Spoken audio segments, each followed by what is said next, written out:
दोस्तों YouTube ने जो हर वीडियो में थैंक्स का ऑप्शन मुझे दिया है, प्लीज इसका इस्तेमाल करें। इसके जरिए आप 40 रुपए से 10,000 रुपए तक किसी भी वीडियो में जितना भी आर्थिक तौर पर मेरे चैनल को सपोर्ट करना चाहें कर सकते हैं। हमारे मोदी जी के मंत्रिमंडल में शायद ही कोई मंत्री हैं जिनकी जुबान खोलने की हिम्मत होती है। सारे के सारे मंत्री जी मोदी जी के गुणगान में लगे रहते हैं, लेकिन एकमात्र, जी हाँ, पिछले 10 सालों के कार्यकाल में एकमात्र नितिन गडकरी वो मंत्री हैं जिनका कद भले ही लगातार घटाया जाता हो, लेकिन खुलकर न केवल नितिन गडकरी बोलते रहे हैं देश के राजनीतिक हालात पर, बल्कि जिस तरह की बातें अब वो कर रहे हैं उसे सुनकर ऐसा लग रहा है कि नितिन गडकरी साहब को क्या अंदाजा हो गया है कि इस बार नागपुर में जो उनको हमेशा टिकट देती है पार्टी, नागपुर से लोकसभा पहुंचते हैं नितिन गडकरी, क्या वाकई में उनका टिकट कटने वाला है। दोस्तों सब जानते हैं कि नितिन गडकरी मोदी सरकार के सबसे मोस्ट परफॉर्मिंग मंत्रियों में से एक हैं। अगर इस सरकार के अच्छे कामों को गिना जाएगा तो सड़क उसमें नंबर 1 पर आएगा और वो मंत्रालय नितिन गडकरी के पास है। लेकिन क्या नितिन गडकरी को यह एहसास है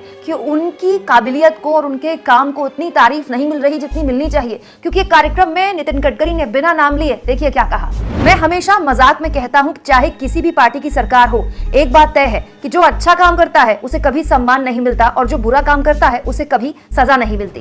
दोस्तों नितिन गडकरी जिस पार्टी से आते हैं, जिस सरकार में मंत्री हैं, उस सरकार का दावा है कि उसने भारत को विश्वगुरु बना दिया। मोदी जी दावा करते हैं कि उनकी सरकार में काबिल लोगों की एकदम कोहिनूर हीरे की तरह पहचान होती है, कोहिनूर हीरे की तरह उनका सम्मान होता है। लेकिन उन्हीं के कैबिनेट के मोस्ट परफॉर्मिंग मंत्री कह रहे हैं कि चाहे किसी की भी सरकार हो जाए, अच्छा काम करने वाले को कोई नहीं पूछता और जो बुरा काम करता है उसको कभी सजा नहीं मिलती। यही नहीं दोस्तों, गडकरी आगे जो बातें बोल रहे हैं ऐसा लग रहा है कि वो नीतीश कुमार को सुना रहे हैं। वो नीतीश कुमार जो अभी कुछ वक्त पहले ही पलटकर फिर से बीजेपी के साथ हो लिए। देखिए उन्होंने क्या कहा ऐसे लोगों पर। ऐसे लोग भी हैं जो अपनी विचारधारा के आधार पर दृढ़ विश्वास के साथ खड़े हैं, लेकिन ऐसे लोगों की संख्या घट रही है। विचारधारा में हो रही गिरावट लोकतंत्र के लिए अच्छा नहीं, ना तो दक्षिणपंथी और ना ही वामपंथी। हम जाने माने अवसरवादी हैं, कुछ लोग ऐसा लिखते हैं और सभी सत्तारूढ़ दल से जुड़े रहना चाहते हैं।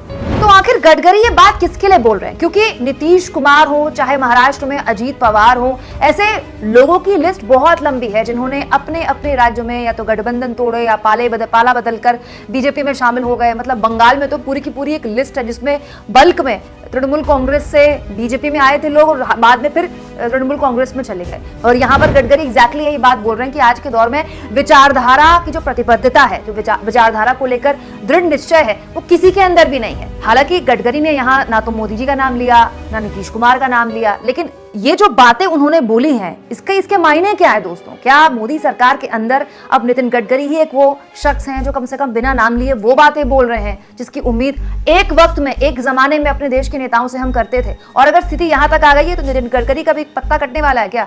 आप इस मुद्दे पर क्या सोचते हैं? कमेंट बॉक्स में जरूर लिखें और जितना हो सके दोस्तों चैनल को शेयर भी करें और सब्सक्राइब भी करें।